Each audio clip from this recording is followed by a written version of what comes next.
very much for coming today, Ahmed. Did I say it right? I tried to do it with the accent. You did. That's very good, very good. Thank you. Cool. So would you mind just introducing yourself for everybody, please? Sure. Hi, everyone. Hi, Shona. Thank you for the opportunity to speak with you today. My name's Ahmed Khan. I'm 31 years young and I'm from Chelmsford in Essex. And currently, by day job, I'm a fashion retailer. I've been in the fashion retail industry for 15 years now. So since I was 16 years old. Nice. And I think the reason that we started talking is because we both share a passion for helping young people. I was wondering if you could just talk a little bit about that. Yeah, absolutely. So I think I mentioned when we last spoke that for me, that was very much at one point a deferred life plan, something that I thought I would do in my twilight years when I had more time and more financial security behind me. And so it's something I've always known that I wanted to do from a young age.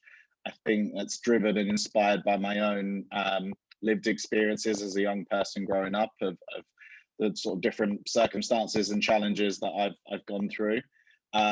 So yeah, it was a very conscious and intentional thing for me to one day give back in that way and support young people. But I didn't know how and why and how I would go about doing that basically. And so I used the kind of lockdowns to give me a couple of the limiting beliefs that I had. One was that I needed a certain amount of financial security to be able to give up my time to be able to focus on that sort of passion of mine.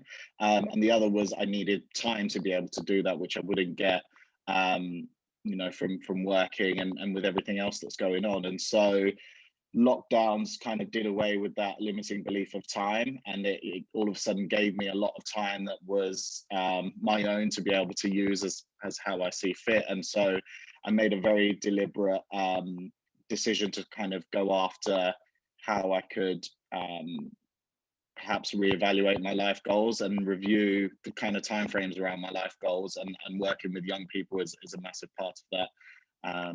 So yeah. Fantastic, thank you. Could you tell us a little bit about the challenges that you think young people are facing in general, but also right now because of COVID? Yeah, I think there's a lot, and I think every person is different, obviously, and everyone has their own circumstances. And one of the things that I'm learning is that, it's not right to compare one person to another or one young person to another young person. But I think broadly speaking, there are many challenges. I think the COVID situation is obviously one that's quite unique, where people are perhaps feeling isolated and lonely. I think perhaps people that are in difficult circumstances at home, that situation is sort of made worse at a time like this when we're all sort of in lockdown, or then there's things like social media as well, and the kind of pressures that come with social media, and then kind of trying to be someone that these influencers, or some of these influencers that young people aspire to be like, often it's not realistic, and so that causes insecurities in young people potentially. So I think there's a wide variety of challenges facing many different and coming in different forms at the moment. I think the anxiety that social media can cause has become more apparent to older people during lockdown, because we were all forced to not see each other and be online. I think, adults have become more aware of the world in which their children may live. Have you seen any are you working with young people at the moment? Sorry. Yeah, so in a volunteering capacity, so I used the lockdown period to reach out to a number of organisations. I counted up actually before the call, so 13 organisations I reached out to at the start of lockdown, just to write to them and say, this is who I am, this is what I'm about, this is why I'm passionate about working with young people, and what I aspire to do with young people in the future.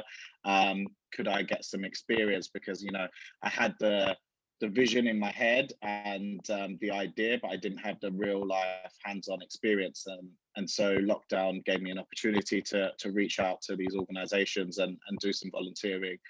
So I've been supporting a couple of different charities in a mentoring capacity. So I'm a business mentor for 2 young lads through the Prince's Trust who are setting up a business. So I'm supporting them with that. And I'm also doing some work with an organisation called Reach Essex, who provide alternative provisions for young people with SEMH needs, and also some mainstream young people as well through Reach Essex. So yeah, been getting some hands-on experience, which has been really good. That's great. And is all that talking to people online, or have you been able to do anything face to face yet? Sorry, I forgot to mention as well, there was another organisation called Yes Futures that I did a lot of online coaching with as well. So most of it has been online. So with Prince's Trust and Yes Futures, that's all been online. And so virtual sort of consultations and sort of conversations with young people, which presents its own challenges. But with Reach Essex, I've been able to go out on outreach and work with young people in person, which has been amazing. I've only done, I think, 4 or 5 sessions so far, but I've really enjoyed it. So yeah, it's been really good.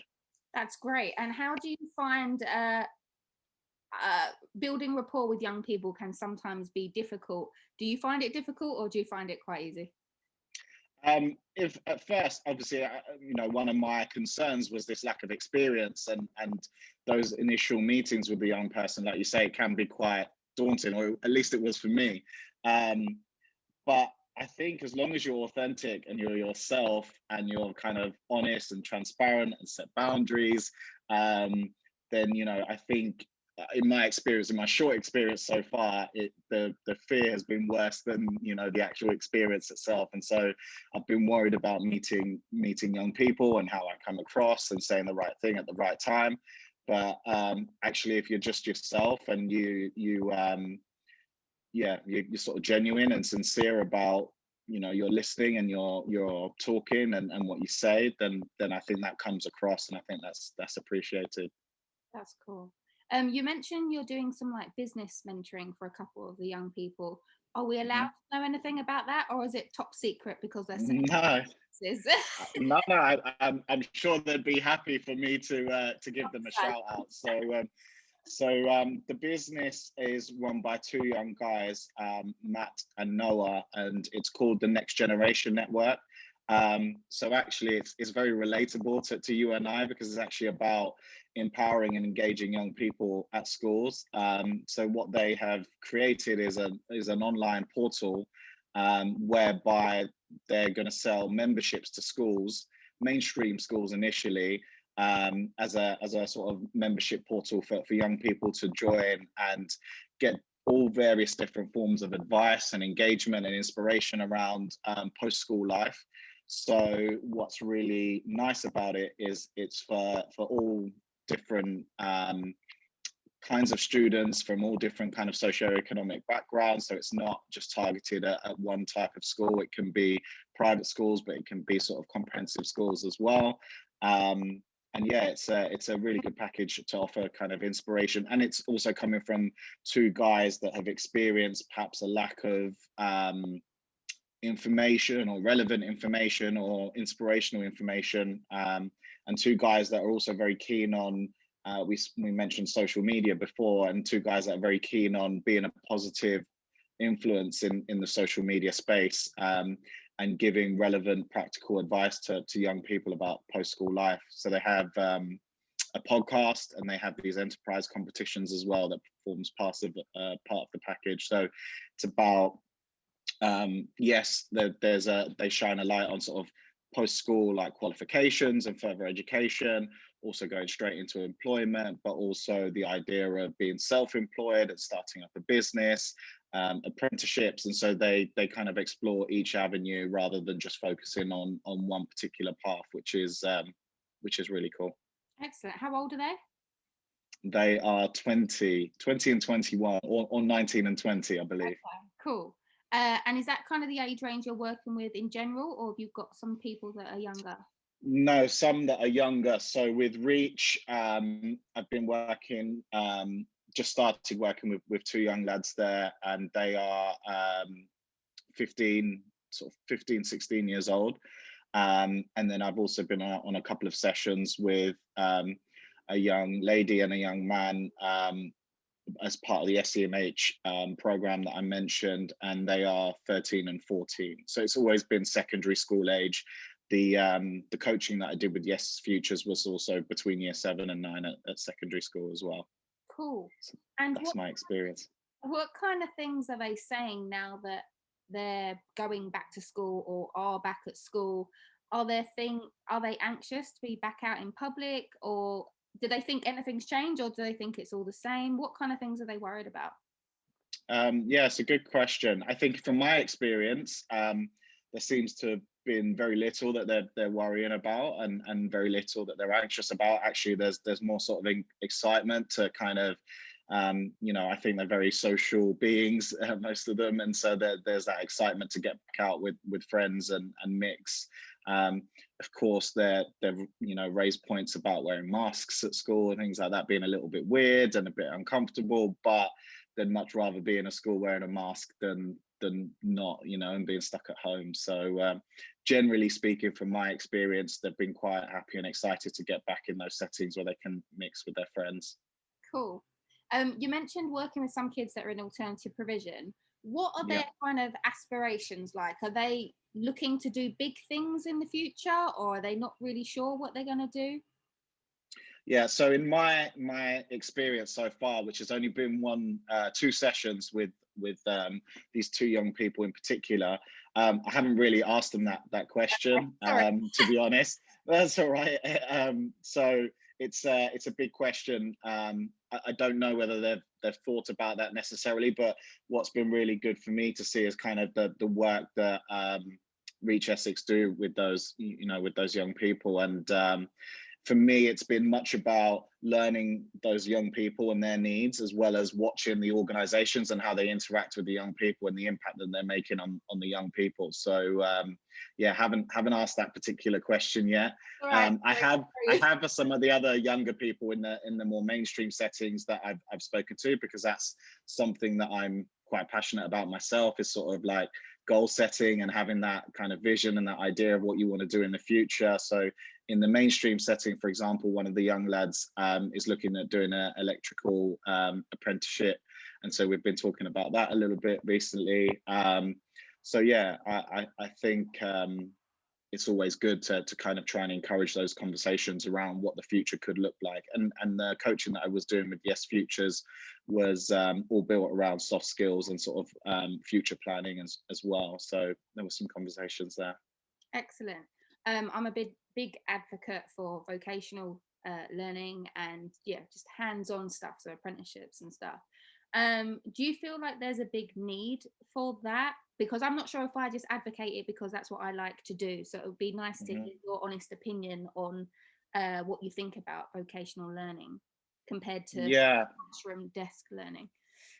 Yeah, for me, my personal opinion. So actually, in terms of my personal background, when I finished college, so I did 1 year of AS levels and failed all my subjects miserably, because I was doing subjects that I thought I needed to do rather than subjects that I actually enjoyed doing. And then I did a year of college doing fashion retail, which was, and is my passion. And so I excelled and did really well in that. I then came out of college and decided that I was just going to get shop floor experience and not go back into education. After a year, I then reverted back on that decision and decided to go back into education. But I made a deliberate decision again to do that part-time. So I was able to study weekends and evenings and then work full-time alongside that, which was incredibly tough, but it meant that I got the best of both worlds. And there was a big conversation in my industry at the time about which has more value. So to come back round to your question, I think it really depends on the person and the profession. I definitely don't believe in a one size fits all approach.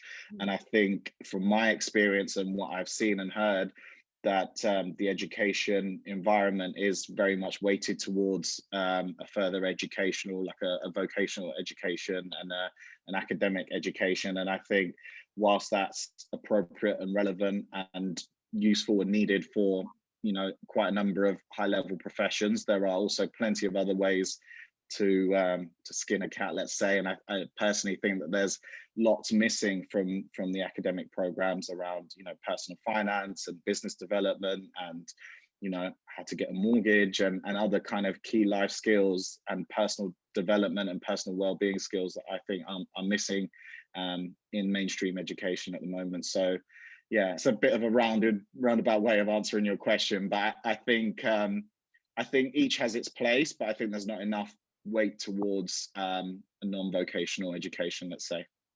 I definitely agree with what you're saying about financial literacy and like pushing that, and like business.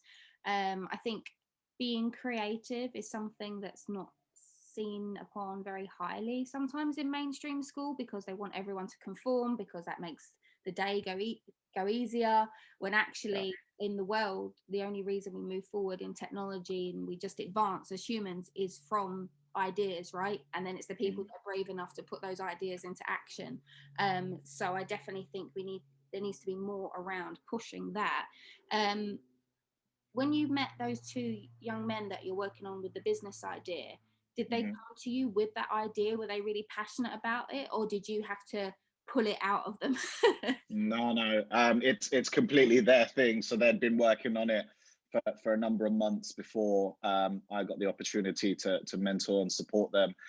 So it's completely their idea, and they are incredibly driven, incredibly passionate about it. I think for me, sometimes it's a case of having to put the brakes on slightly, because they're wanting to do so much, which is amazing. And yeah, they've got real fire in their bellies, and I'm very sure and confident that they're going to be really successful. If not in this, then at least something, you know, because you can see the passion and the drive to succeed. So yeah, it's all them. That's great. When we finish, make sure you send me the link to their podcast so I can put it in the description notes. That's cool. It's not live yet, but when it is, I definitely will. Cool. Yeah. Anything, any marketing you want to throw out? Yeah, no worries, I will. Cool. All right then. So if there was like one big message that you wanted to put out to the world, something that you just wanted to say, look, you need to know this, what would that message be? I should have prepared you that I was going to ask you that question. Yeah, it's a big question, but I definitely think it would be about opportunities, just shining a light on opportunities. So again, I revert back to my personal experience because that's what I know best. But there were a lot of young people in the area that I grew up that felt that there were no other way or no other option to kind of make money or get by in life other than to go down a certain route that you know, is not a favorable route. And yeah, for me, it's really about shining a light on opportunities, and to say to young people, I could have personally gone down a bad path myself, but you know, I was very fortunate at the time to have one or two sort of male role models in my life that mentored me in a not in a formal capacity, but actually looking back now, they were mentors and inspirations for me, and they helped to change, you know, my life around and steer me onto a different path. And so this is why I'm so passionate about doing the same for other young people, because I don't think that there's enough of spreading that kind of and shining a light on that other option of sort of making a successful life for yourself. Cool. Thank you very much. I was going to finish there, but I just wanted to check one last time. Is there anything else you want to say before we finish the interview? No, I think that's good. Yeah. You did really well. Thank you. Thank you. I know you're nervous to come on, but you did fantastic, and I really appreciate your time. No, it's my pleasure. Thank you for having me. Excellent. All right then. See you later. See ya. Bye.